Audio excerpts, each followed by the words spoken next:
Hello students, कैसे हैं आप लोग? I hope so you all are must be fine and fantastic. Definitely fantastic होंगे आप लोग। एंड देखिए, लास्ट हमने जब डिस्कशन किया था, we are talking about the gravitational potential due to a uniform spherical shell. लेकिन हम वहाँ पर जिस स्पेरिकल सेल की बात कर रहे थे ना, जिसमें उसमें आपको एग्जाम्पल क्या दिया था बच्चों की बॉल का। तो बच्चों की बॉल क्या होती है, अंदर से पूरी तरह से वैकेंट होती है, वो एक थिन स्पेरिकल सेल थी। ठीक है ना। अब हम बात कर रहे हैं एक डेंस्ड स्फीयर के कारण, लेकिन यूनिफॉर्म है। तो यूनिफॉर्म कहने का मतलब हम उसका मास, टोटल मास कहां पर कंसंट्रेटेड कंसीडर कर सकते हैं भाई? उसके एट सेंटर पे कंसंट्रेटेड उसके मास को हम कंसीडर किया जा सकता है। तो अब हमने जो नेक्स्ट क्वेश्चन लिया हुआ है, दैट मैंने उसको P2 से रिप्रेजेंट किया हुआ है। तो एक बार क्वेश्चन को देख लीजिए, क्या कह रहा है कि derive an expression for gravitational potential. मतलब एक एक्सप्रेशन फाइंड आउट करिए किस चीज के लिए? ग्रेविटेशनल पोटेंशियल के लिए एंड अट्रैक्शन और एफ के लिए due to a sphere of uniform density. एक ऐसे स्फीयर के कारण जिसकी डेंसिटी यूनिफॉर्म है, दैट इज जो मैं आपको बोल रहा था कि डेंसिटी अगर यूनिफॉर्म है, इसका मतलब उसका मास कहीं ना कहीं पर सेंटर्ड है। That is centre of mass point, जहां पर सेंटर ऑफ मास का रहता है एट एनी एक्सटर्नल पॉइंट, और सेकंड है एट एनी इंटरनल पॉइंट। मतलब दो पॉइंटों पे आपको कैलकुलेट करना है। ये तो एक एक्सटर्नल पॉइंट पर, मतलब पूरे बॉडी के कारण किसी एक्सटर्नल पॉइंट पर, जैसे मैं आपको लास्ट टाइम जो एग्जांपल दे रहा था, जैसे इस बॉल का एग्जांपल मैंने लास्ट टाइम भी दिया था। ठीक है, लेकिन ये फुटबॉल है, अंदर से तो वैकेंट है, लेकिन अब आप इसको डेंस स्फीयर कंसीडर कर सकते हैं कि ये मेरा फुल्ली डेंस्ड है। ठीक है, अब इसके कारण अगर मैं एक्सटर्नल पॉइंट पर अगर हम इसको कैलकुलेट करना चाहें, क्योंकि हम फर्स्ट तो हम यही निकालेंगे कि एट एनी एक्सटर्नल पॉइंट। ठीक है, हम सोल्यूशन यहीं से स्टार्ट कर ले रहे हैं। ग्रेविटेशनल पोटेंशियल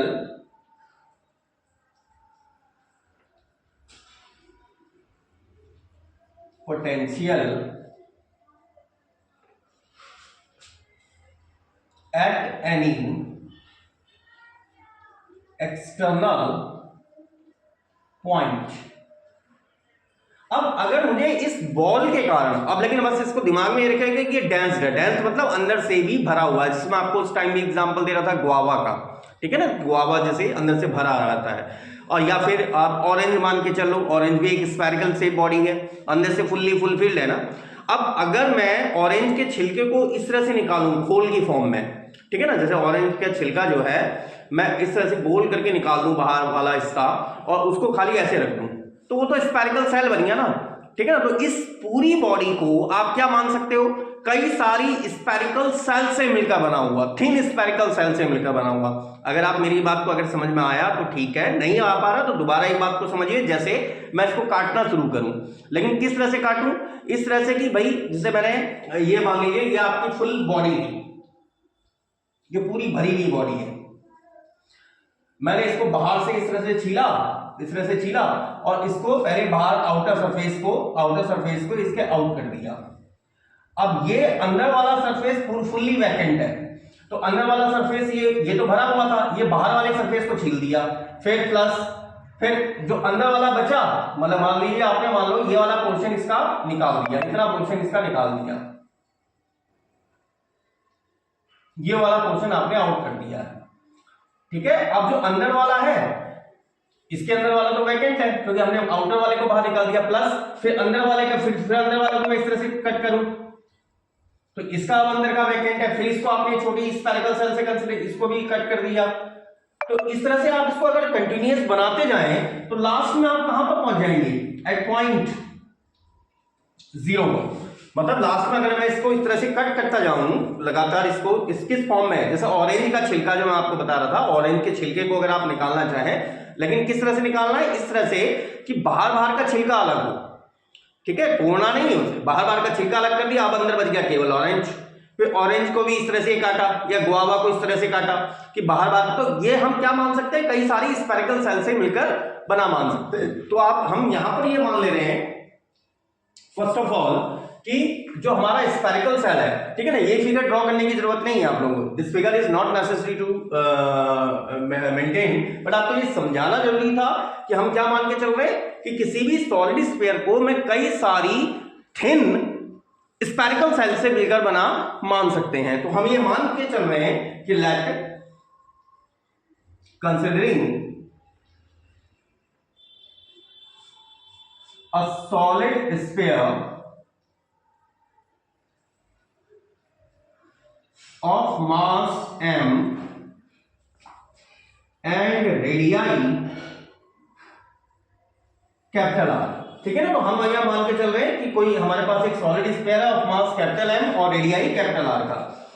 तो and P be any point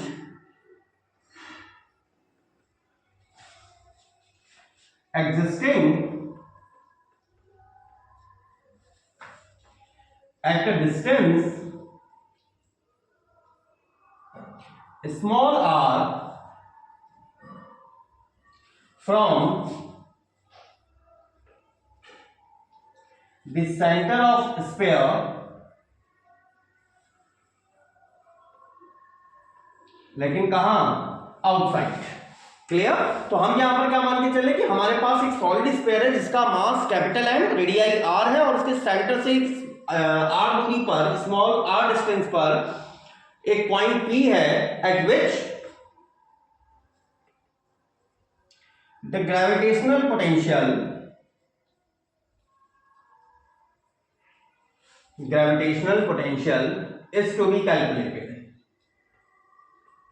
is to be calculated, तो आपका मतलब आपका केस समझ है किस तरह का है। हमारा केस है ये, जैसे ये मेरा सॉलिड स्फीयर हो गया जिसका पॉइंट हम सेंटर कंसीडर करके चल रहे हैं O, इसकी रेडियस है R, इसका टोटल मास है M और इसके सेंटर से स्मॉल r डिस्टेंस पर यहां ये वाली दूरी R है। ठीक है ना, ये वाली डिस्टेंस आपकी R है और यहां पर एक पॉइंट P प्रेजेंट है जिस पर हम क्या निकालेंगे, ग्रेविटेशनल पोटेंशियल को कैलकुलेट करेंगे। ठीक है ना, तो ये फिगर बनाने की जरूरत नहीं है। सबसे पहले हेडिंग डाल लीजिए gravitational potential at an external point, then after we can write कि हम मान के चले कि हमारे पास एक सॉलिड स्फीयर है जिसका मास m और रेडियाई कैपिटल R है और P उसके सेंटर से स्मॉलेस्ट r दूरी पर उपस्थित एक एक्सटर्नल पॉइंट है जिस पर ग्रेविटेशनल पोटेंशियल को कैलकुलेट किया जाना है। And I have written in the English too that let considering a solid sphere of mass m and radii r and P be any point existing at a distance small r from the center of sphere outside at which the gravitational potential is to be calculated. Then after हम अपनी calculation start करते हैं। क्यों? क्योंकि मैंने आपको क्या बताया था कि भाई स्फीयर को क्या मान सकता हूं मैं, कई सारी छोटी छोटी स्फेरिकल सेल से मिलकर बना हुआ हम कंसीडर कर सकते हैं। ठीक है ना, और जितने भी सेल्स में बनाऊंगा, जैसे ये भाई इसका टोटल मास तो कैपिटल M था, इसका टोटल मास तो कैपिटल M है, ये फिगर आपको ड्रॉ करने की जरूरत नहीं है। अब मैं अगर इसको भाई पहली लेयर मैंने काटी इस तरह से राउंड शेप में, जैसे ऑरेंज की बात कर रहा था, मैंने आउटर लेयर को निकाला इस तरह से कि वो फटे नहीं, केवल बाहर बाहर का निकाल दिया और अंदर का छिलका वो अलग कर दिया, पोर्शन अलग कर दिया। ठीक है ना, फिर उससे और अंदर काटा, जैसे गुआवा को आप इस तरह से छीलो, जैसे नारियल हो या फिर गुआवा हो या कोई भी जो भी स्फेरिकल शेप बॉडी है। ठीक है ना, नारियल तो लेकिन बेसिकली इलिप्टिकल शेप बॉडी है, लेकिन आप कंसिडरेशन के लिए हम कंसिडर कर सकते हैं कि हम उसके भाई तो डेफिनेटली इस साल का कुछ ना कुछ मास होगा m1, इस साल का भी अलग एक मास होगा m2, इस साल का भी एक मास होगा m3 और लास्ट पॉइंट में जब आप छोटी सी फाइनल स्फेरिकल सेल पे पहुंच जाएंगे दैट विल बी mn। ठीक है ना, तो हमने n number of spherical cell से कंसीडर कर रहे हैं, लेकिन कैसी स्फेरिकल सेल्स जिनके मास क्या है m1 m2 m3 m4 m5 mn और अंदर से सब वैकेंट है, अंदर से सबके सब वैकेंट है, क्योंकि इसका बाहर वाले छिलके को निकाला तो ये मास m1 वाली आ गई, फिर उसके अंदर वाला निकाला ये मास m2 वाली आ गई और लास्ट में आप जीरो वाले पॉइंट पे पहुंच जाओगे, ये mn वाली पॉइंट पे आ गया। मतलब हम एक पॉइंट पे पहुंच जाएंगे ऐसे कट करते करते करते राउंड में कर, लेकिन किस तरह से राउंड में, स्फेरिकल शेप में ही उसे कट किया जाना है। तो फर्स्ट ऑफ ऑल इतना कॉपी कर लीजिए, ये तो केवल आपको समझाने के था, एक बार इसको कॉपी कर लीजिए, then we are moving ahead. तो अब देखिए मैंने वही चीज कंबाइंड फॉर्म में रिप्रेजेंट कर दी है कि हमने कई सारी स्फेरिकल सेल से मिलकर बना मान लिया m1 m2 m3 m4 और लास्ट वाली सेल को मैंने नाम दिया हुआ है mn, जो बिल्कुल जीरो पॉइंट पर कंसीडर्ड है। ठीक है, तो जो जो चीजें हम मान के चल रहे हैं उन चीजों को आपको लिखना भी है एग्जाम में। Then in order to calculate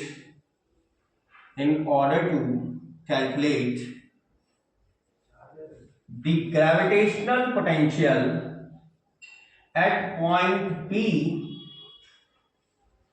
due to entire solid sphere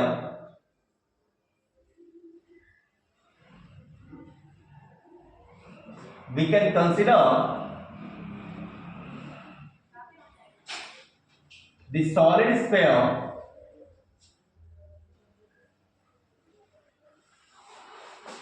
be made up of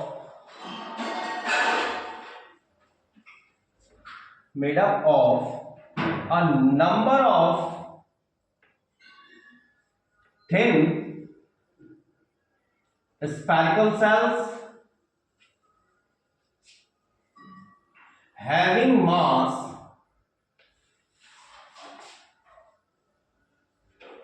m1, m2, m3 and up to so on mn। तो मैंने यहाँ पर हिंदी वाले में बोल रहा हूँ, तो पॉइंट पी पर ग्रेविटेशनल पोटेंशियल को कैलकुलेट करने के लिए हम सॉलिड स्फीयर को क्या मान सकते हैं, हम उसे कई सारी छोटी छोटी यूनिफॉर्म स्फेरिकल सेल से मिलकर बना मान सकते हैं, जिनके मास क्या है m1, m2, m3 और mn है।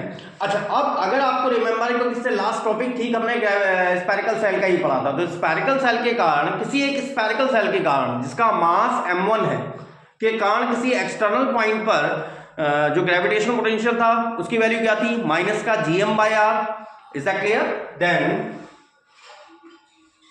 अच्छा, ये एक चीज और यहाँ पर कई इतनी स्फेरिकल सेल से मिलकर बना, तो डेफिनेटली जो कैपिटल M मास होगा तो वो किसके बराबर होगा, m1 plus m2 up to so on mn।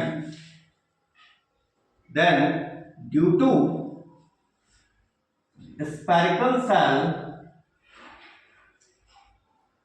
of mass m1, the gravitational potential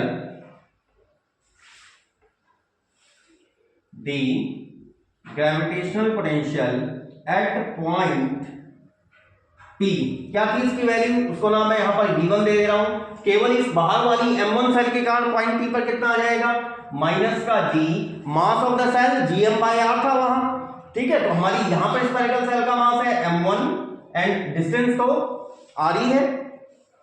is that clear? gm1/r।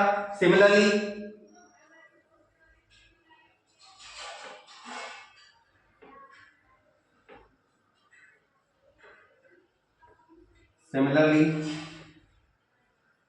the gravitational potential due to cell of mass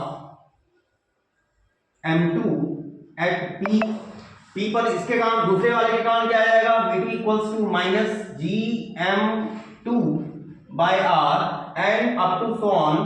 next हम इस तरह से चलते रहेंगे, और last end gravitational potential due to spherical cell of mass mn at p, ये क्या आ जाएगा, vn, it must be g mn/r, क्योंकि सबकी डिस्टेंस तो आ रही है, और आपने ये पढ़ा नहीं था, ये मैं केवल रफ स्ट्रक्चर के लिए बना रहा हूं यहाँ पर, ठीक है, ताकि आपके समझ में आ जाए। जो आपने लास्ट टॉपिक रीड किया था उसमें हमने कैपिटल M मास के एक स्फेरिकल सेल को कंसीडर किया था, और स्फेरिकल सेल को भी हम यूनिफॉर्म स्फेरिकल सेल मान के चले थे। यहाँ पर भी हमारा यूनिफॉर्म डेंसिटी का ही स्फीयर है, उसका मास टोटल सेंटर पे कंसंट्रेटेड होता है, और r डिस्टेंस पर जब आपने इस पॉइंट पर ग्रेविटेशनल पोटेंशियल को स्टडी किया था तो उसकी वैल्यू क्या आई थी, माइनस gm/r। तो ऐसे ही जब मैं इसको अलग अलग स्फेरिकल सेल मान के चल रहा हूं, जो मैं आपको बता रहा था अभी थोड़े पहले बोल रहा था कि आपको वो फिगर नहीं बनाना है, तो पहले m1 मास की, फिर उससे छोटा वाला आ गया m2 मास का, फिर छोटा वाला आ गया m3 मास का, ठीक है। तो उन सबके मास उनके सेंटर पे ही कंसीडर किए जाएंगे, क्योंकि हम सब यूनिफॉर्म कंसीडर लेके चल रहे हैं। तो m1 मास की स्फेरिकल सेल के कारण पोटेंशियल आ गया v1, m2 मास के कारण v2, that will B this one, mn मास के कारण क्या आ जाएगा, vn माइनस gmn/r। अब क्योंकि ग्रेविटेशनल पोटेंशियल कैसी क्वांटिटी है, स्केलर क्वांटिटी है, तो डेफिनेटली अगर मैं पॉइंट P पर नेट पोटेंशियल को अगर कैलकुलेट करना चाह रहा हूं तो नेट पोटेंशियल क्या जाएगा भाई, इन सबका सिंपल सम, क्योंकि स्केलर क्वांटिटी है भाई, स्केलर क्वांटिटी को हम डायरेक्टली ऐड कर सकते हैं। तो नेट पोटेंशियल निकालने के लिए केवल हमको क्या करना पड़ेगा, इन सारे पोटेंशियल को ऐड करना पड़ेगा पॉइंट P के लिए, मतलब पॉइंट P पर ग्रेविटेशनल पोटेंशियल को कैलकुलेट करने के लिए we have to add all these potential at point P due to the entire spherical entire solid sphere. तो एक बार इसको कॉपी कर लीजिए, बट ये फिगर कॉपी करने की जरूरत है, ये तो बाकी ये तो आपको कॉपी करना ही है, ठीक है ना। बस कॉपी कर लिया, then we are moving ahead.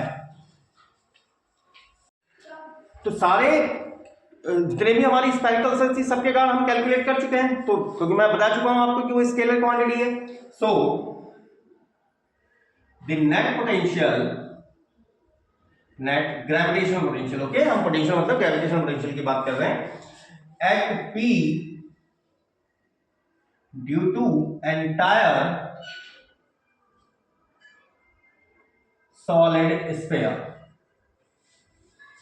Capital V क्या वैल्यू आ जाएगी V1 plus V2 plus V3 and up to on Vn and क्या थी इनकी value G m1 by r minus G m2 by r minus G, third वाले के कारण m3 by r होगी, ऐसे ही अप टू ऑन लास्ट वाले के कारण थी G mn by r। तो यहाँ पर माइनस G by r तो आपका एंटायर कॉमन आ रहा है and it is m1 plus m2 plus m3 up to on mn which will become minus का G by r of m। तो ये मेरे लिए क्या है net potential due to entire solid sphere at any external point which is required expression. और ये भी देखो वही आया सिंपल सा which is required expression for gravitational potential due to a solid sphere at any external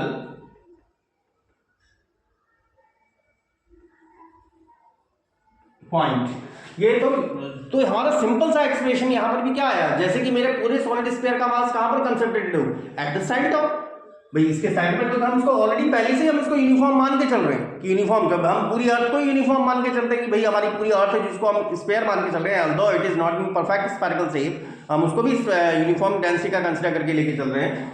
तो यहाँ पर तो हम सॉलिड स्फीयर के कारण निकालें तो डेफिनेटली उसका मास टोटली कहाँ पर कंसंट्रेटेड होगा at some point with concentrated at origin, मतलब ऑरिजिन मींस वो सेंटर पर उसके कंसंट्रेटेड रहेगा। तो वहां पर जो ग्रेविटेशन पोटेंशियल का एक्सप्रेशन आया वो वही एक्सप्रेशन आया जो एक जनरल एक्सप्रेशन होता है। और अगर हम इसमें अट्रैक्शन की बात करें and attraction at point P F क्या वैल्यू थी माइनस का dV बाई dr।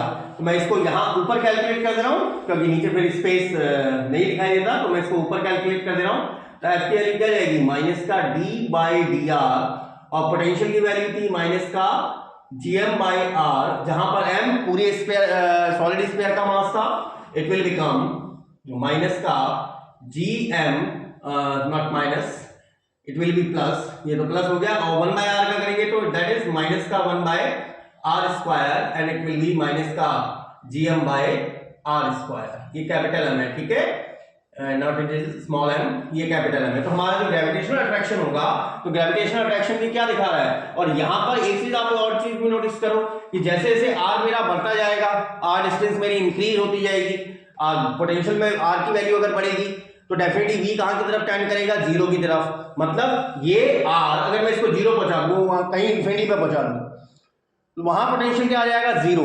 इसीलिए वहां वाले केस में और अभी वाले केस में देखो सेम कंडीशन आ गई हमारी। हम ग्रेविटेशनल पोटेंशियल जब हमारा ऑब्जेक्ट कहीं इंफिनिटी पे प्लेस्ड है तो वहां पर क्या ले लेते हैं, जीरो कंसीडर करके लेके चलते हैं। और यहाँ पर माइनस साइन केवल ये इंडिकेट करता है कि that attraction is towards the body about which we are talking, ठीक है ना, क्योंकि यहां पर हम यूनिट मास किसी पार्टिकल को लेके चलते हैं और ये बॉडी, भाई ये वाली बॉडी इसको अट्रैक्ट कर रही है। पोटेंशियल का एक्चुअल मीनिंग तो वही है, भाई हमको काम करना पड़ा पोटेंशियल कुछ, तभी तो कुछ ना कुछ पोटेंशियल आया उसके अंदर। तो एक्चुअली ये बॉडी का जो ग्रेविटेशनल फील्ड है वो यूनिट मास के पार्टिकल को अट्रैक्ट कर रहा है, ठीक है ना। फिजिकल सिग्निफिकेंस की मैं बात कर रहा हूं तो work is done by the gravitational field of the object itself, ठीक है ना। ऑब्जेक्ट के ग्रेविटेशनल फील्ड द्वारा ही काम किया जा रहा है, तो नेगेटिव साइन मुझे वो इंडिकेट करता है। और आर को अगर हम टेंड कर दे रहे हैं इंफिनिटी की तरफ, then potential will also become zero and gravitational field will also become zero, ठीक है ना। तो आप चाहे तो इस चीज को लिख लें यहां पर, आप चाहे तो इस चीज को यहां पर लिख सकते हैं कि when r tends to infinite then v tends to 0 and f also tends to 0। f भी कहां की तरफ चला जाएगा, जीरो की तरफ टेंड होता चला जाएगा। चलिए हमारा एक्सटर्नल पॉइंट पे तो कैलकुलेट हो गया, अब बात आती है इंटरनल पॉइंट पे। तो एक बार इसको कॉपी कर लीजिए, then after we are talking moving ahead on the end we will find out the gravitational potential at any internal point. तो एक बार फर्स्ट ऑफ ऑल इस चीज को कॉपी कर लीजिए, देन उसके बाद हम फिर नेक्स्ट उसमें पढ़ रहे हैं। चलिए कॉपी कर लीजिए एक बार फटाफट। देखिए अब हमने सेकंड जो हमने डिस्कस करना है that is gravitational potential at any internal point. उसी सॉलिड स्फीयर के अंदर अगर कोई इंटरनल पॉइंट है वहां पर हमें ग्रेविटेशनल पोटेंशियल को फाइंड आउट करना है, ठीक है। तो वहां पर हम अगर मुझे फाइंड आउट करना है तो मान लीजिए कि हमारा जो सॉलिड स्फीयर था जो हमने स्टार्टिंग में लिया था, मैं वही कंसीडरेशन लेके चल रहा हूं कि ये हमारा सॉलिड स्फीयर था जिसका रेडियस हम कैपिटल आर कंसीडर करके चल रहे थे, इसका total mass capital M which is considered to be concentrated at O, जिसको हम कहां मान के चले क्योंकि यूनिफॉर्म डेंसिटी का है, ठीक है। तो हम इसका मास को टोटल एक पॉइंट पर कंसीडर करके चल रहे हैं और ये बात मैं कई नंबर ऑफ टाइम समझा चुका हूं। जैसे मैंने बुक का एग्जांपल लिया है, भाई बुक भी तो एक सॉलिड बॉडी है ना, उसका मास एक पॉइंट पर कंसंट्रेटेड हो जाता है। हमने कई बार बताया, मैं कई बच्चे घुमा देते ना उसी पॉइंट पर कॉपी को ऐसे राउंड डाउन करके, तो सेम वही चीज। अब अगर हम इसके अंदर किसी पॉइंट पर, ठीक है, इसके अंदर अगर मैं किसी पॉइंट पी कोई मान लीजिए, अब मेरा पॉइंट ये है, ये कोई पॉइंट है पी जो इसके सेंटर से स्मॉल आर दूरी पर प्रेजेंट है। मुझे इस पर ग्रेविटेशनल पोटेंशियल को कैलकुलेट करना है। अब ये तो यूनिफॉर्म स्फीयर के अंदर ही है, इस पॉइंट पर अगर मुझे ग्रेविटेशनल पोटेंशियल कंसीडर करना है तो मैं यहां पर एक काम कर सकता हूं। क्या काम कर सकता हूं? देखिए मैं यहां पर थोड़ा सा प्रैक्टिकल वे में समझिएगा इस चीज को। जैसे गुआवा के अंदर मैं एक मशीन डालूं, एक मशीन जो होल करने वाली मशीन होती ना, और उससे एक अंदर से एक छोटा सा इसका स्फेरिकल बॉडी वो निकालना, और आप ये मान के चलिए कि आपने एक सॉलिड बॉडी के अंदर एक पिन डाली और उससे यहां पर हम पहले तो मैं ये स्मॉल आर रेडियस का एक स्क्वायर ड्रॉ कर दे रहा हूं, और जो पिन मैंने डाली ना इस वाले स्क्वायर बॉडी को यहां से अलग कर दिया। मतलब हम इसको किसके इक्विवेलेंट मान के चल रहे हैं? एक तो क्या ये सेंटर था O, ये मान लीजिए स्मॉल आर रेडियस की ये पॉइंट है P, मतलब इस वाले स्फीयर स्फेरिकल बॉडी को अलग कर दिया। जैसे संतरे वाला एग्जांपल समझ लो, बाहर का छिलका मैंने अलग कर दिया और संतरे वाले पोर्शन को अलग कर दिया। मतलब हम पॉइंट कहां पर निकाल रहे हैं? अंदर संतरे वाला जो होता है ना पीस जो होते हैं वहां पर निकालना चाह रहे हैं। तो मैंने बाहर के पीस को अलग कर दिया और उस वाले पॉइंट को अलग कर दिया, तो ये वाला पोर्शन अलग कर दिया। प्लस अब आपके पास जो दूसरा पोर्शन बचा, ये वाला पोर्शन बचा, it will B this one. लेकिन अब यहां पर एक चीज थोड़ा सा नोटिस करिएगा, ये पोर्शन वैकेंट है, ये वाला पोर्शन अब वैकेंट है, ये पूरा एम्प्टी पोर्शन है, ये भरा हुआ पोर्शन है, ठीक है ना, जिसमें मैंने एरो दिखा दिए, ये फील्ड पोर्शन है, भरा हुआ पोर्शन है। और यहां से यहां तक की रेडियस कैपिटल आर और कैपिटल आर। मतलब मैंने इस स्फेरिकल बॉडी के अगर किसी पॉइंट P पर ग्रेविटेशनल पोटेंशियल को अगर कैलकुलेट करना था, तो मैंने जिस पॉइंट पर मुझे कैलकुलेट करना था वहां पर मैंने एक आर्बिट्री स्फीयर को कंसीडर किया, एक आर्बिट्री स्फीयर कंसीडर किया, और उस स्फीयर के कारण भाई पॉइंट P ये जो पॉइंट के कारण उस वाले पोर्शन को अलग कर दिया और बाहर वाले पोर्शन को अलग कर दिया। भाई इस वाले को मैं इसके अंदर फिक्स करूंगा तो पूरी बॉडी बन जाएगी, क्योंकि ये मैंने क्या लिख दिया यहां पर वैकेंट है, ये वाला पोर्शन वैकेंट है क्योंकि ये वाला पोर्शन तो भरा हुआ है, ठीक है। तो अगर मुझे पॉइंट P पर पोटेंशियल कैलकुलेट करना है तो यहां पर देखो दो फैक्टर्स आ जाएंगे यहां पर, जिसकी वजह से हमें पॉइंट P पर ग्रेविटेशनल पोटेंशियल मिलेगा। एक तो क्या, ये तो सॉलिड स्फीयर ही है, इस सॉलिड स्फीयर के आउटर सरफेस पर ये पॉइंट P प्रेजेंट है। Is that clear? Outer surface मतलब इस पॉइंट पर, इसकी पेरिफेरी पर या इसकी सरफेस एरिया पर प्रेजेंट है। दूसरा ये वाला पॉइंट P ये एक स्फेरिकल सेल है, इज दैट क्लियर, जिसकी थिकनेस तो ये है जिसमें मैंने लाइनें बना रखी हैं, ठीक है। और इसकी इंटरनल रेडियस स्मॉल आर और एक्सटर्नल रेडियस कैपिटल आर है। तो जो जो हमने कंसीडर किया पहले तो हम उस चीज को लिख ले रहे हैं एक बार। क्या? Let P be any point existing at a distance small r from center O of sphere, ये कहां पर है? Inside, and in order to calculate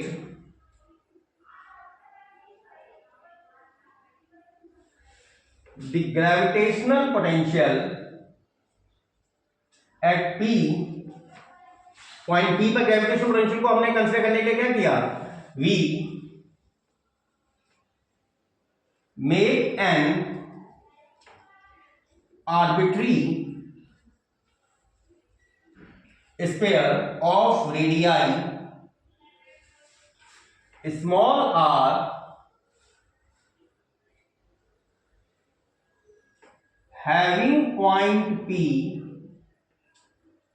at its surface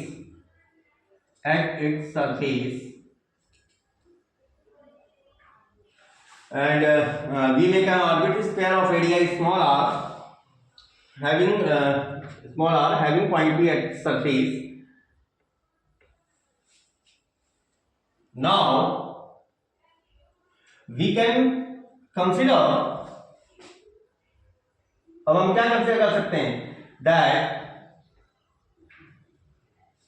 sphere is made up of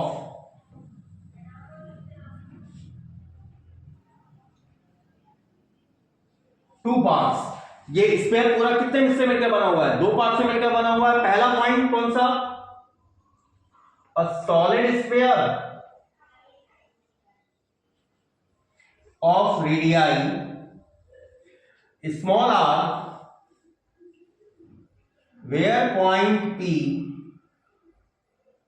lies at the surface of sphere. पहला कि हम पहला कौन सा पॉइंट है आपका, एक सॉलिड स्फीयर जिसकी रेडियस स्मॉल आर है और पॉइंट पी कहां है, इसके सरफेस एरिया पे लाई कर रहा है. सेकंड बी पॉइंट को आप क्या कंसीडर कर सकते हैं, that a spherical shell of internal radii small r and external radii and external, मैं यहां पर लिख दे रहा हूं radii capital R where point P lies at inner surface. तो हमें अगर पॉइंट P पर ग्रेविटेशनल पोटेंशियल को कैलकुलेट करना तो इस स्फीयर के कारण भी निकालना पड़ेगा और इस स्फीयर का ये पॉइंट P इस सॉलिड स्फीयर के तो एक्सटर्नल सरफेस पर लाई कर रहा है, लेकिन इस वाले जो स्फेरिकल सेल पर भी है जिसकी आंतरिक त्रिज्या स्मॉल r और बाहरी त्रिज्या या एक्सटर्नल रेडियाई कैपिटल R है, उसके इनर सरफेस पर ये लाई कर रहा है. ठीक है ना. तो आज उसके बाद, क्योंकि फिर से मैं वही बात बोल रहा हूं कि स्केलर क्वांटिटी है भाई हमारा ग्रेविटेशनल पोटेंशियल, तो दोनों को हम सिंपली क्या कर देंगे, ऐड कर देंगे. तो एक बार इसको कॉपी कर लीजिए, then we are moving in forward. देखिए अब जो हमने वहां पर बनाया था, हमने क्या कहा था, उसको हम दो पार्ट से डिवाइड करके मान सकते हैं. तो मैंने यहाँ पर लिखा गया, पहले तो वो चीज समझ लीजिए. हमने क्या लिखा है, since the sphere is made of uniform density, क्योंकि स्फीयर हमको यूनिफॉर्म डेंसिटी का दिया था, इसका मतलब उसका मास पर यूनिट वॉल्यूम कांस्टेंट है क्योंकि अंदर से भरा हुआ था. और जब हमने पिछले वाले केस को डिस्कस किया था, वहां पर क्या था, मास केवल सरफेस एरिया पर था, तो हम मास पर यूनिट सरफेस एरिया लेके चल रहे थे. लेकिन यहां पर क्या आ जाएगा, मास per unit volume, that is हम भी अभी की डेंसिटी की बात करें और हमने स्फीयर की डेंसिटी क्या मानी है, रो. तो first calculating the gravitational potential due to the solid sphere of radii small r की रेडियाई के स्फीयर के कारण, स्मॉल आर रेडियाई के स्फीयर के कारण पॉइंट P पर ग्रेविटेशनल पोटेंशियल. अच्छा अब भाई स्मॉल आर रेडियस का जो हमारा वैल्यू थी वो क्या था, ये था जो अभी हमने फिगर बनाया था, ये ओरिजिन पॉइंट और पॉइंट P यही था. Is that clear? At a distance small r, तो स्मॉल आर यही है और कैपिटल आर भी अभी यही है, क्योंकि कैपिटल आर कहने का मतलब इस स्फीयर की रेडियस तो स्मॉल आर है ना. ठीक है ना. कैपिटल आर कहने का मतलब भाई अगर मैं इस सॉलिड स्फीयर की बात कर रहा हूं तो इस सॉलिड स्फीयर की जो रेडियस है वो स्मॉल आर है. जैसे हम जो इससे पहले वाले केस को हमने डिस्कस किया, एट एनी एक्सटर्नल पॉइंट पर जब हमने डिस्कस किया था, वहां पर हम कैपिटल आर मान के चल रहे थे. तो इसलिए मैं कह रहा हूं इस स्फीयर के लिए तो आर भी यही है और आर भी यही है. ठीक है. तो पॉइंट P पर देन तो भाई मुझे पोटेंशियल अगर निकालना है, so gravitational potential eight P क्या आ जाएगा, उसको नाम मैं V1 दे रहा हूं, दैट विल बी माइनस का G सॉलिड स्फीयर के कारण किसी एक्सटर्नल पॉइंट पर, क्योंकि ये तो इसकी सरफेस एरिया पर है, ठीक है ना, स्मॉल r डिस्टेंस ही है, सरफेस एरिया पर सरफेस पर प्रेजेंट है, तो minus G into mass of sphere, जो इससे पहले वाले केस में किया था हमने, I am repeating my words, और upon mass of the sphere कैसे निकाल सकते हैं, पर यूनिट वॉल्यूम का मास आपको पता है, एकांक आयतन का मास, दैट इज रो, तो इसका आयतन निकाल सकते हैं भाई, स्फीयर का आयतन कितना हो जाएगा, since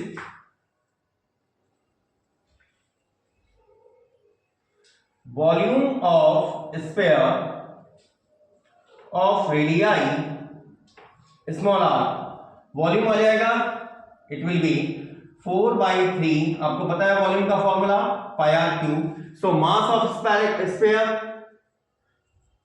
so mass of sphere एकांक आयतन का एक मतलब यूनिट वॉल्यूम का इतना है, इतने वॉल्यूम का कितना हो जाएगा, that will be 4/3 pi r cube into rho, so V1 it will become minus G 4/3 pi r cube rho and upon r it will become minus का G 4/3 pi r square and rho, and it is our first equation, पहली equation आ गई। Second हमको क्या calculate करना है, second spherical shell के कारण calculate करना है, is that clear. Secondly calculating the gravitational potential due to spherical cell of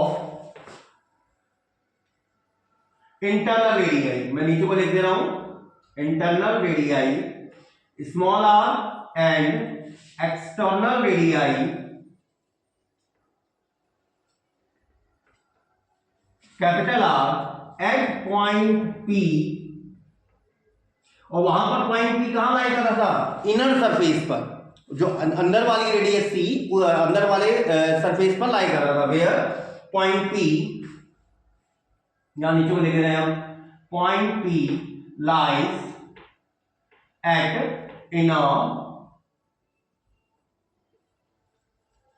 surface, is that clear. तो एक बार इसको कॉपी कर लीजिए, then after we are moving ahead again. देखिए अब पॉइंट P पर अगर मुझे इस चीज को कैलकुलेट करना है, जिसकी भाई ये वाला पोर्शन तो वैकेंट है, क्योंकि सेकंड पार्ट हमारा यही था, ये वाला पोर्शन वैकेंट है, पॉइंट P पे कैलकुलेट करना है, और स्फेरिकल सेल मेरी ये है, ये वाला पोर्शन भरा हुआ है, क्योंकि वहां पर मैंने आपको लाइनें बना के दिखाई थी, तो इसको फिर से हम क्या मान सकते हैं, कई सारी स्फेरिकल सेल से, कॉन्सेंट्रिक स्फेरिकल सेल से मिलकर बना हुआ। कॉन्सेंट्रिक क्यों कह रहे हैं, क्योंकि जितनी भी स्फेरिकल सेल हम यहाँ बनाएंगे इस तरह से काटेंगे, जो मैं आपको बोल रहा था कि ऐसे अगर मैं काटूं ऑरेंज को अलग शेप में, ठीक है ना, कि उसका बाहर आउटर सरफेस अलग आ जाए, फिर अंदर वाले सरफेस को भी ऐसे गोल करके इस तरह से कट करें, ठीक है, तो उस तरह से हम कई सारी स्फेरिकल सेल से मिलकर बना मान सकते हैं, जिसमें से एक स्फेरिकल सेल जो मैंने कंसिडर करी है वो किस रेडियाई कंसिडर करी है, एक्स रेडियाई की और dx थिकनेस की, ठीक है ना, बहुत ही पतली थिन स्लाइस है, ये भी थिन स्लाइस कहने का मतलब बहुत ही पतली थिकनेस है। तो एक स्फेरिकल सेल के अगर हम निकाल दें तो पॉइंट P पर नेट पोटेंशियल निकाला जा सकता है आसानी से। क्यों? क्योंकि आपने क्या पढ़ा था इससे पहले वाले टॉपिक में, जब हमने एक यूनिफॉर्म थिन स्फेरिकल सेल के कारण निकाला था, तो आपने ये पढ़ा था थिन स्फेरिकल सेल के अंदर सभी पॉइंट्स पर, थिन स्फेरिकल सेल के अंदर सभी पॉइंट्स पर जो पोटेंशियल होता है वो बराबर होता है। इसका मतलब मैं चाहे यहां पर निकालूं, यहां पर निकालूं, यहां निकालूं, इस पॉइंट पर निकालूं, इस पर निकाल दूं या यहां निकाल दूं, हर पॉइंट पर तो सेम ही होगा। क्लियर? बस हमारी जो लिमिट चली जाएगी वो कहां, क्योंकि ये तो वैकेंट पोर्शन है, केवल R से कैपिटल R तक, क्योंकि ये रेडियस तो कैपिटल R है, this one is capital R। Is that clear? Then तो जो चीज मैंने आपको बोली वही चीज एक बार लिख लीजिए। Then in order to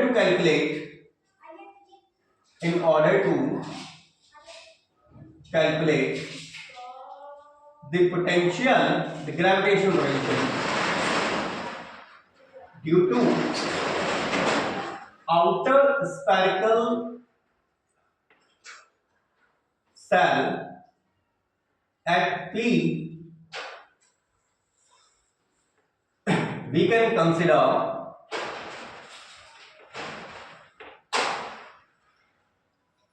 the cell is to be made up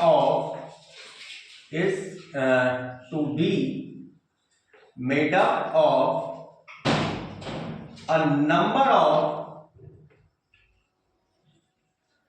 thin spherical cells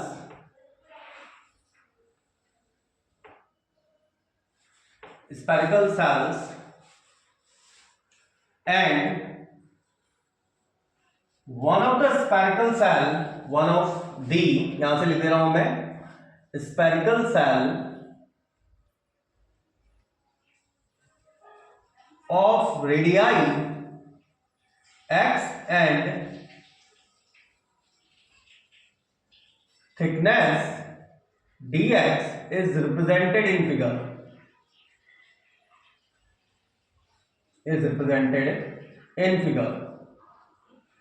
तो डेफिनेट है कि यहां पर मुझे क्या चाहिए होगा, इस जो थिन स्पेरिकल सेल है इसका मास चाहिए होगा, क्योंकि पोटेंशियल में हमें G/m/r होता है, ठीक है। तो मुझे मास तो चाहिए इस स्पेरिकल सेल का। तो मास हम कैसे निकाल सकते हैं, हमें मास कितने का पता है, पर यूनिट वॉल्यूम का, एकांक आयतन का मास पता है, मतलब मुझे इस थिन स्पेरिकल सेल का मास निकालना पड़ेगा।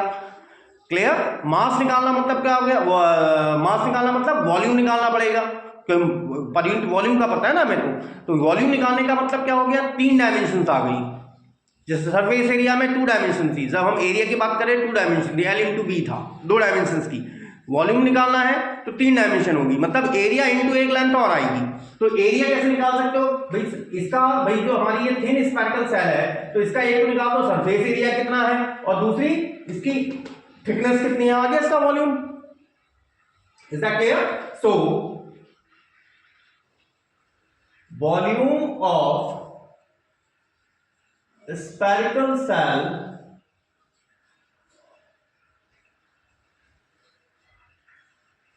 of radii x and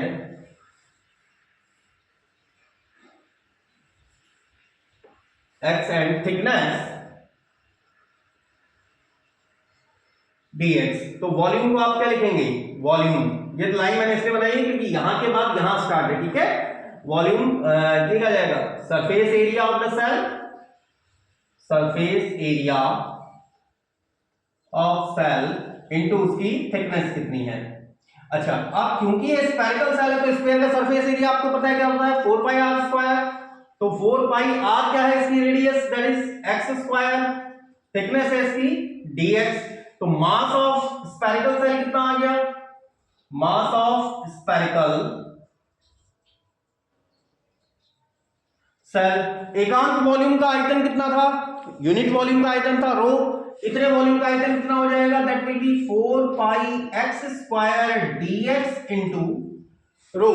और जो मैं अभी आपको कह रहा था क्या, कि किसी स्फेरिकल सेल के कारण उसके इंटरनल पॉइंट पर, इंटरनल हर पॉइंट पर, इंटरनली एग्जिस्ट करने वाले हर पॉइंट पर ग्रेविटेशनल पोटेंशियल सेम होता है। Is that clear? तो चाहे मैं x पे निकालूं या फिर किसी यहां निकालूं, यहां निकालूं, यहां निकालूं, इस पर निकालूं या यहां निकालूं या इसी पॉइंट पे निकालूं, तो हर पॉइंट पे तो सेम ही आएगा ग्रेविटेशनल पोटेंशियल। तो so the gravitational potential due to shell of radii x and thickness dx at P dV, और इसको मैं dV2 लिख रहा हूं। V2 क्यों, क्योंकि V1 हमने पहले वाले अंदर वाले पार्ट के कारण निकाला था, इसको dV2 क्यों लिख रहे हैं, क्योंकि हम ये अभी एक छोटी सी स्फेरिकल सेल के कारण निकाला है, हमें तो यहां से लेके यहां तक के कारण निकाला, और इसमें कितनी सारी स्फेरिकल सेल काटी जा सकती हैं, नंबर ऑफ स्फेरिकल सेल काटी जा सकती हैं, ठीक है ना, छोटी छोटी थिकनेस की। तो इस स्फेरिकल सेल के कारण कितना आएगा, -g मास m, मतलब mass of spherical shell upon radii of shell itself. और यहां पर आर होता है जो डिस्टेंस। अब मैंने एक्स ही क्यों ले ली, क्योंकि इसका कारण भी बताएंगे आपको, नीचे लिखना पड़ेगा। Since we know that, since we know that within the spherical cell the gravitational potential, within the spherical cell the gravitational potential at every point is same. मतलब स्फेरिकल सेल के अंदर प्रत्येक पॉइंट पर ग्रेविटेशनल पोटेंशियल क्या होता है, same होता है। We know that within the spherical shell the gravitational potential at every point is same. इसलिए हम इसकी रेडियस क्या ले सकते हैं, मतलब उसकी रेडियस मतलब x दूरी पर ही कंसीडर उसे किया जा सकता है कि कोई पॉइंट कहां पर है, यहां पर ही उपस्थित है।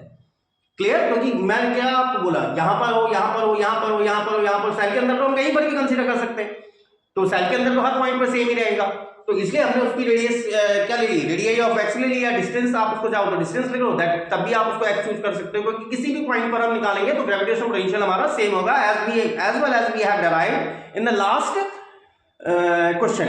जो हमने लास्ट क्वेश्चन किया था, मतलब इससे पहले यूनिफॉर्म स्फेरिकल सेल के लिए, तो वहां पर हमने ये फाइंड आउट किया था। तो इसके कारण ग्रेविटेशनल पोटेंशियल को, अब मास ऑफ स्फेरिकल सेल हम निकाल चुके हैं, नीचे इसकी आ जाएगी रेडियस। क्लियर? उसके बाद इसे केवल इंटीग्रेट करना रह जाएगा, उसको इंटीग्रेट करते हैं। एक बार इसको कॉपी कर लीजिए, then after we are going on the further discussion. तो dv2 हमारा आ गया था minus g mass of the shell upon radius of the shell. तो dv2 की वैल्यू क्या आ गई, minus ji.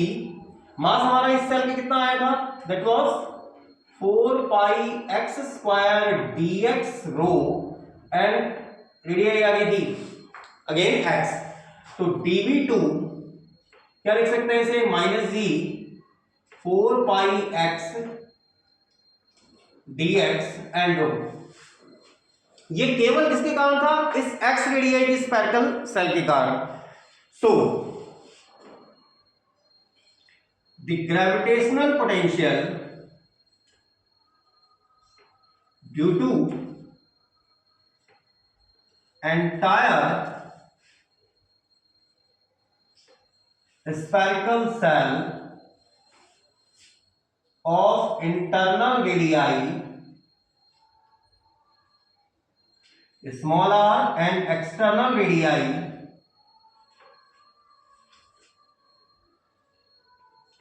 capital R at P V2 it will be, क्या करना है इसे इंटीग्रेट, कहां से कहां तक भाई, यहां से लेके भाई यहीं से तो हम सेल काटना स्टार्ट करेंगे, यहां से लेके मैक्सिमम ऑफ 2 यहां तक कट जाएंगी, that will B r minus का g 4 पाई x dx इनटू रो। तो यहां पर जो कांस्टेंट है, तो अच्छा माइनस मैंने 2 बार लिख दिया, sorry.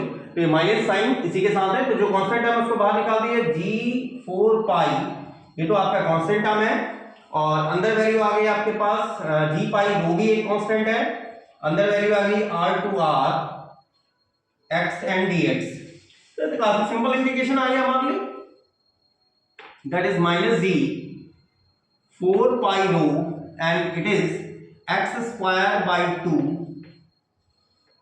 Small r2 capital R, it will be minus ji 4 pi rho upon 2 r square minus small r square. या फिर इसी को आप क्या लिख सकते हैं, v2, और v2 को लिख सकते हैं 2 से जाए तो आप इसे डिवाइड कर दो, नहीं भी करते तो यार कोई दिक्कत नहीं है। It is 2 pi rho r square minus r square. तो ये हमारा किसके कारण आया, सेकंड वाले पोर्शन के कारण। अब क्योंकि ग्रेविटेशनल पोटेंशियल एक स्केलर क्वांटिटी थी, since Gp means gravitational potential is a scalar quantity,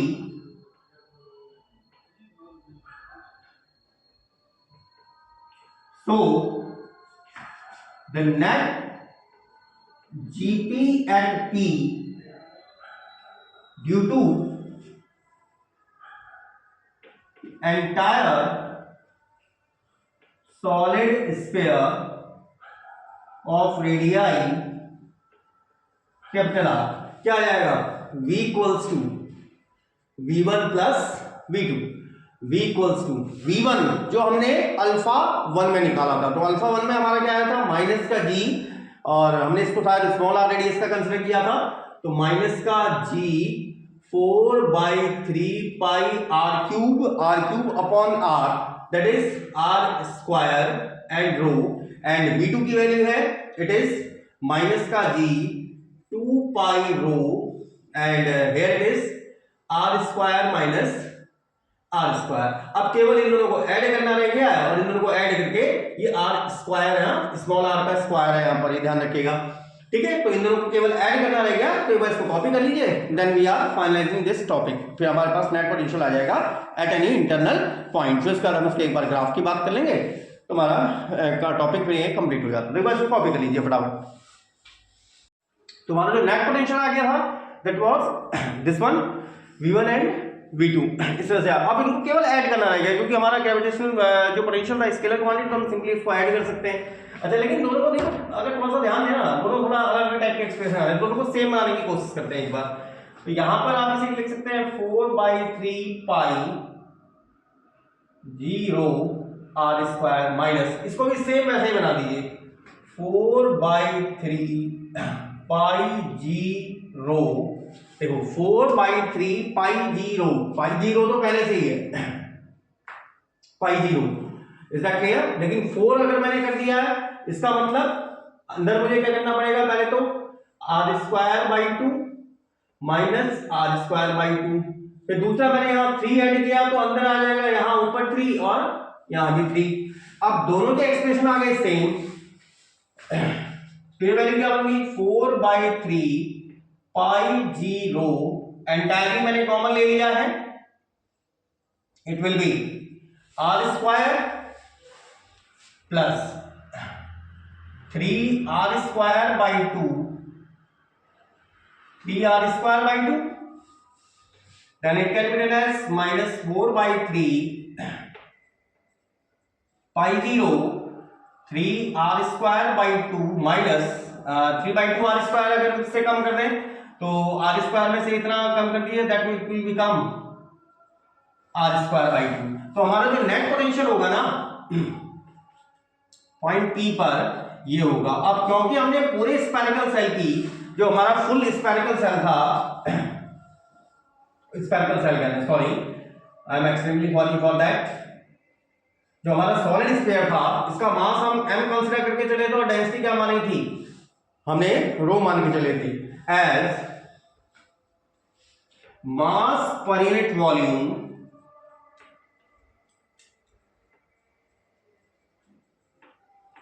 of solid sphere, या डेंस लिख सकते हैं आप, is rho. So capital M को क्या लिखेंगे भाई, यहां पर एकांक आयतन का मास आपका रो है, तो कैपिटल एम मतलब क्या हो जाएगा भाई, इस पूरे आयतन इनटू रो से इसको डिवाइड कर दीजिए, इस पूरे सॉलिड स्फीयर का मास कितना आ जाएगा 4/3 पाई आर क्यूब, ये तो पूरा आयतन हो गया, इनटू रो। तो यही एक्सप्रेशन को यहां इंट्रोड्यूस किया जा सकता है। सो वी कैन राइट, क्या लिख सकते हैं हम, v इक्वल्स टू माइनस का 4/3 पाई आर क्यूब रो। ये देखो, अब यहां पर 4/3 पाई रो तो पहले से है, आर क्यूब मैंने इंट्रोड्यूस किया है, इसमें जी भी है, तो आर क्यूब से मैंने इसको कर दिया डिवाइड, तो आर क्यूब कट गया, देखो वही एक्सप्रेशन आ गया ना 4/3 पाई रो जी, और आउटर में रह गया कितना 3r square by 2 minus r square by 2, and it can be written, ये क्या था entire mass of the body, तो g m by r cube 3r square by 2 minus r square by 2, या फिर इसी वैल्यू को आप क्या लिख सकते हैं, that is v equals to minus का g m 3r square minus r square upon 2r cube, which is required expression for gravitational potential at point P, which lies within the solid sphere, which is the required expression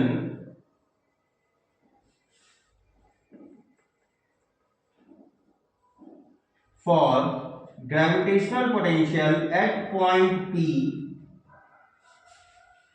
which lies at a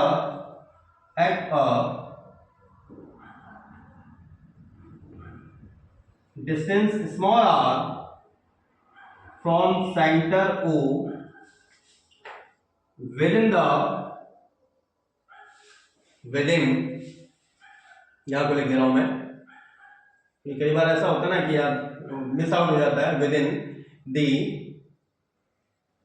solid sphere. फिर उसके बाद एक बार निकाल देना है gravitational attraction, then फिर उसका एक बार graph, then this topic will be ended. तो हिंदी वालों में बोल दूं कि यहाँ पर हमारा ये मास पर यूनिट वॉल्यूम क्या था, रो था, तो पूरे सॉलिड स्फीयर का मास क्या हो जाएगा, ये हो जाएगा, this will be the mass of the solid sphere. और मास हमने कैसे निकाला भाई, स्फीयर के वॉल्यूम को उसकी डेंसिटी से क्या कर दिया, इनटू कर दिया, क्योंकि डेंसिटी मतलब होता है मास पर यूनिट वॉल्यूम, ठीक है। और वॉल्यूम पे क्यों लिया, क्योंकि मास भाई अंदर भी कंटेंट है, हम सॉलिड स्फीयर की बात कर रहे हैं। और हमने यहाँ पर लास्ट में क्या लिख दिया, which is the required expression for gravitational potential at point P which lies at a distance small r from center O within the solid sphere।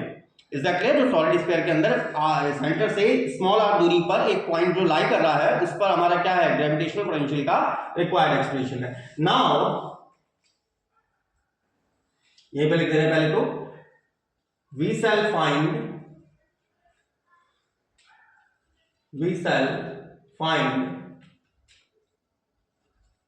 the gravitational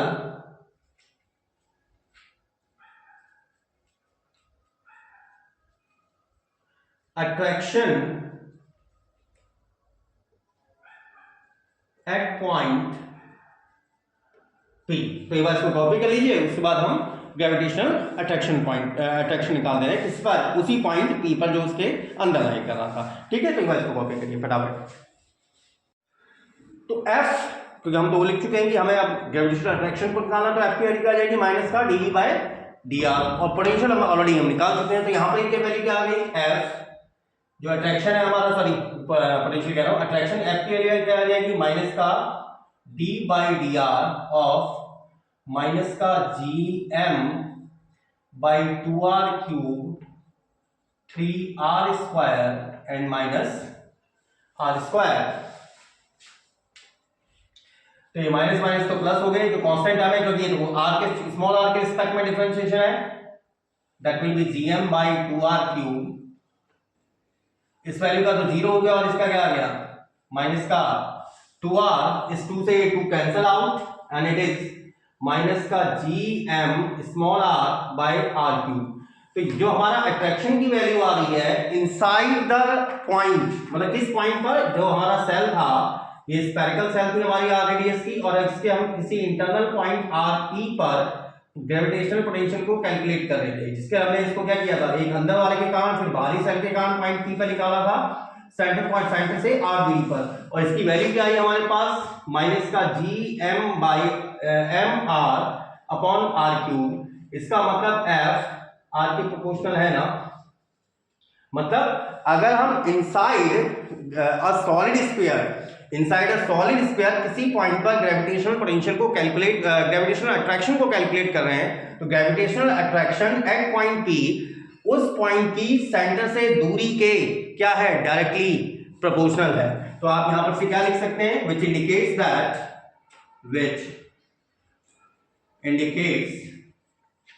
that the gravitational attraction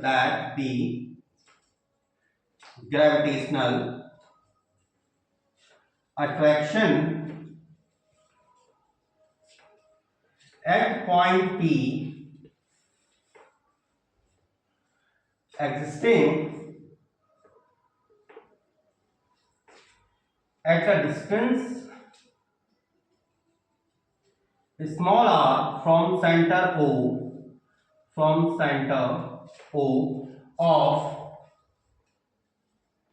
solid sphere inside की बात कर रहे हैं हम, अंदर, which indicates that the gravitational attraction at point P existing at a distance small r from center O of solid sphere inside is directly proportional to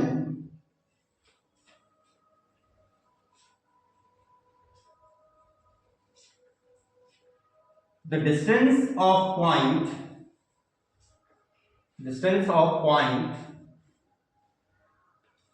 P from centre. और हिंदी वाले को बोलूं तो हिंदी वालों की क्या हो जाएगा कि पॉइंट P पर जो ग्रेविटेशनल पोटेंशियल होता है, जो कि पॉइंट P सॉलिड स्फीयर के अंदर उपस्थित है, उस पॉइंट पर ग्रेविटेशनल अट्रैक्शन पॉइंट P की सेंटर से दूरी के अनुक्रमानुपाती या प्रोपोर्शनल होता है।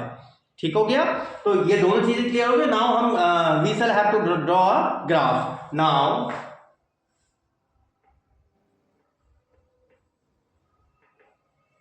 drawing the graph for gravitational potential and gravitational attraction due to solid sphere at internal and external point from center of this solid sphere। तो आप क्या करेंगे, ड्रॉ कर ले रहे हैं ग्राफ ग्रेविटेशनल पोटेंशियल और अट्रैक्शन के लिए due to the solid sphere at internal and external point from the centre of the solid sphere. तो ये बात को कॉपी कर लीजिए, then we are drawing the graph. चलिए एक बार उसका ग्राफ ट्रेस कर लेते हैं कि ग्राफ किस तरह से बनेगा। देखें, ये मान लिया मैं सॉलिड स्फीयर है जिसका सेंटर O और रेडियाई कैपिटल R है। ये आ गई वर्टिकल एक्सिस।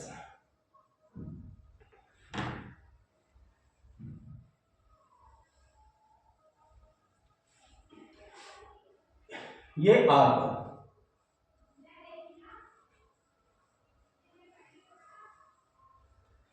अच्छा देखिए, अब यहां पर अगर हम पोटेंशियल की बात करें, जब आपने पोटेंशियल को कैलकुलेट किया था तो पोटेंशियल कैलकुलेट करते समय हमारे पास क्या वैल्यू आई थी? जब हम अंदर किसी पॉइंट पर, इसके अंदर किसी पॉइंट पर जब हम पोटेंशियल कैलकुलेट कर रहे थे तो अंदर किसी पॉइंट पर पोटेंशियल की वैल्यू मेरे पास क्या थी? V इक्वल्स टू माइनस का GM by 2R cube 3R square minus small r square.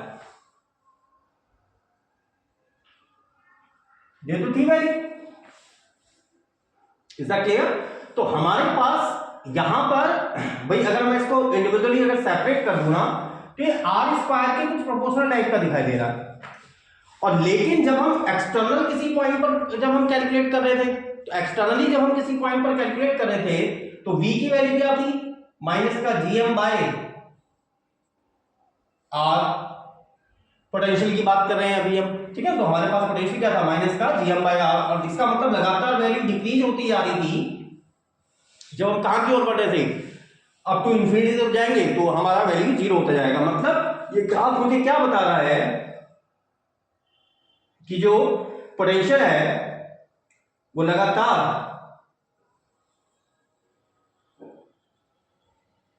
Zero की तरफ अग्रसर होता चला जाएगा as well as R increases. जैसे जैसे R इंक्रीज करेगा तो ये वैल्यू लगातार जीरो की तरफ इंक्रीज हो जाएगी। सेकेंड वन थिंग, अगर हम बात करें विद इन द सेल जो ग्रेविटेशनल फोर्स था, इट इज माइनस का GM by R upon R cube. तो ये क्या बता रहा है कि R डिस्टेंस बढ़ने पर ग्रेविटेशनल अट्रैक्शन बढ़ रहा है, लेकिन आउटर जब हम किसी पॉइंट पर बात कर रहे थे, आउटर जब हम किसी पॉइंट पर बात कर रहे थे तो ग्रेविटेशनल अट्रैक्शन F की वैल्यू क्या थी? तो ग्रेविटेशनल अट्रैक्शन क्या था? माइनस का GM बाय आर स्क्वायर, मतलब स्टार्टिंग में तो विद इन द सेल तो ये इंक्रीज हो रहा है, लगातार इंक्रीज कर रहा है, शार्पली जैसे जैसे डिस्टेंस बढ़ेगी वो शार्पली इंक्रीज कर रहा है, बट आफ्टर जैसे ही आप सेल से बाहर निकलेंगे it is also continuously decreasing and will become zero when we are moving towards infinite. वो लगातार जीरो की तरफ अग्रसर होता चला जाएगा जब हम कहां की तरफ चले जाएं, इन्फिनिटी की ओर चले जाना शुरू करते हैं। ठीक है, तो आई थिंक सो आपको ग्राफ भी सही से क्लियर हुआ होगा। और ये हमारा क्या है, एक सॉलिड स्फीयर। तो भाई आज का टॉपिक या आज का डिस्कशन सफिशिएंट है, और पढ़िए भाई और आनंद लीजिए पढ़ाई का, और प्लस हर चीज़ को प्रैक्टिकल वे में सोच के चलिएगा। देखिए जब आप, मैं कई बार नंबर ऑफ टाइम्स पहले भी आप लोगों से बोल चुका हूँ, अभी फिर भी बोल रहा हूँ कि जब तक हम प्रैक्टिकल साइंस में नहीं चलेंगे ना, फिजिक्स पढ़ने का मजा भी नहीं है और ना पढ़ाने में मजा है। ठीक है, उसको खुद ये फील करिए कि हाँ भाई एक्चुअली फिजिक्स है क्या, मैं जो भी ऑब्जेक्ट से घिरा हूँ ना वो सारा फिजिक्स है। तो वीडियो पसंद आता है तो लाइक करिए, शेयर करिए, सब्सक्राइब करिए, अपने फ्रेंड्स को भी बताइए, और ताकि so that many of the students can get benefit of all that. और फर्स्ट ऑफ ऑल एंजॉय भी करिए लाइफ में यार, और प्लस हर चीज़ करिए, मैं आपको पहले ही बता चुका हूँ हर चीज़ करिए, लेकिन पढ़ाई इज कंपलसरी, भाई पढ़ाई करना भी कंपलसरी है, और ताकि आप एक अच्छे करियर को प्राप्त कर सकें, यही मैं आप लोगों से एक्सपेक्ट करता हूँ, और यही एक टीचर की एक्सपेक्टेशन होती है अपने हर स्टूडेंट से, जैसा मेरी एक्सपेक्टेशन है आप लोगों के लिए। तो और अगर कोई कहीं पर कंफ्यूजन होता है then you can definitely ask me. Okay dears, and now we will discuss the further topic in the next session.